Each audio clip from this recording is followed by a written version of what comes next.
নামাজ পড়া ফরজ, এটা না পড়লে কতটা শাস্তি, এর ইলম যদি আপনার ভিতরে না থাকে আপনি নামাজ ছেড়ে তো দোকানে বসে থাকবেনই, বলেন না ভাই?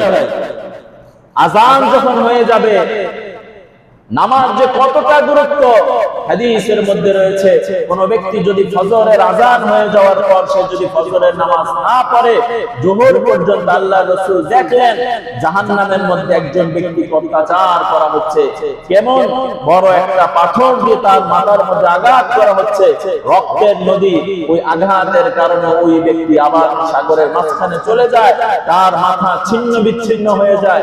ওই পাথর ফেরেশতা যখন আবার আনতে ওই লোকের মাথা আবারও জোড়া লেগে যায়, ওই ফেরেশতা আবারও তাকে প্রহার করে।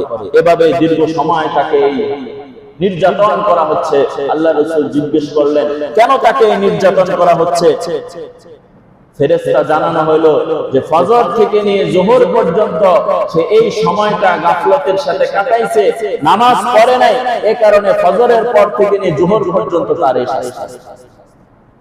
যোহর থেকে নিয়ে আসর পর্যন্ত সেই মাঝখানের সময় সে আসরের নামাজ আদায় করে নাই, এই কারণে তার এই শাস্তি। মাগরিবের নামাজ পড়ে নাই, তো আসর থেকে নিয়ে মাগরিব পর্যন্ত তাকে পাথর নিক্ষেপ করা হবে, এই কারণে তার এই শাস্তি। সে এশার নামাজ পড়ে নাই, ঘুমিয়ে গেছে, তো এশার মাগরিবের পর থেকে নিয়ে এশা পর্যন্ত তার উপর আঘাত করা হবে। এশার নামাজ না পড়ে সে ঘুমিয়ে গেছে, ফজরের আগ পর্যন্ত এই যে দীর্ঘ সময়, এতটুক পর্যন্ত তার মাথার মধ্যে পাথর দিয়ে আঘাত করা হবে। এই অনুভূতি কখন বুঝে আসবে ভাই? কবরে। হয়তো বা হাদিস শোনাই দিলাম, এই কথা বলার কোন সুযোগ নাই যে আল্লাহ নামাজের যে কত গুরুত্ব আমার এই দুই কান শুনে নাই। এত বড় মিথ্যা কথা কেউ বলতে পারবেন? নামাজের যে কত গুরুত্ব এই ব্যাপারে আমি তো প্রায় 8 জুমা আলোচনা করছি। কয় জুমা ভাই? 8টা জুমা ধারাবাহিক ভাবে আলোচনা করেছি। এগুলো ইউটিউবে ধারাবাহিক ভাবে আলোচনা আছে। এই নামাজের গুরুত্বের ব্যাপারে আমি এক মৌলভী কি আলোচনা করেছি না পৃথিবীর সব মৌলভীরাই কি করে?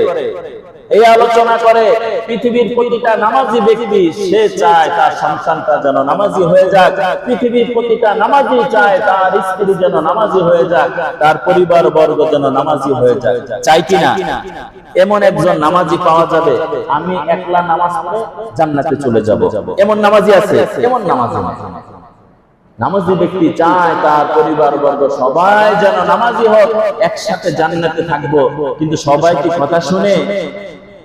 আপনি তো নামাজি, মাশাআল্লাহ, ফজরের সময় তালা খুলে গেট খুলে আপনি মসজিদে আইসা পড়ছেন, আপনার বউ ঘুমায় রয়েছে, আপনার বালেক ছেলে ঘুমায় রয়েছে, আপনার বালেক মেয়ে ঘুমায় রয়েছে, আপনি ফজরের নামাজে আসছেন। শুনে রাখেন আল্লাহর আদালত আপনার জিম্মাদার হিসেবে আল্লাহর দরবার দাঁড়াইতে হবে। তুই বাবা, ওই গার্জিয়ান, সেও চায় আমার স্ত্রী, আমার ছেলে, আমার মেয়ে নামাজি হয়ে যায়। কই আপনার কথা তো শুনছে না, সে তো নামাজি হচ্ছে না, সে তো দ্বীনের উপর চলতেছে না। কারণ কি? কারণ তার মধ্যে ইলম নাই। কারণ হচ্ছে তার মধ্যে ইলম নাই, ঈমানের নূর নাই। এই কারণেই তো তার আল্লাহর ভয় থেকে তাকে উদাসীন করে দিয়েছে, সে ফজরে ঘুমায় না। এই কারণেই তো সে উদাসীন। যখন যোহরের আযান হয় সে দোকানে বসে থাকে, যখন আসরের আযান হয় সে বাজারে বসে থাকে, যখন এশার সময় হয় তখন টেলিভিশন আর মোবাইল চালাইতে চালাইতে সে ঘুমিয়ে যায়। এশার নামাজ পড়ার সময় গুরুত্ব নাই। ওই ইলম না থাকার কারণেই তো এটা হয়েছে। তাহলে ইলমে দ্বীন, ফরজ পরিমাণে ইলম যদি আপনি না শিখেন, আল্লাহর আদালতে আপনি তো দাঁড়াবেন। সাথে সাথে যার কারণে সে ইবাদত ছেড়ে দিল, এই ব্যক্তি আল্লাহর দরবারে নালিশ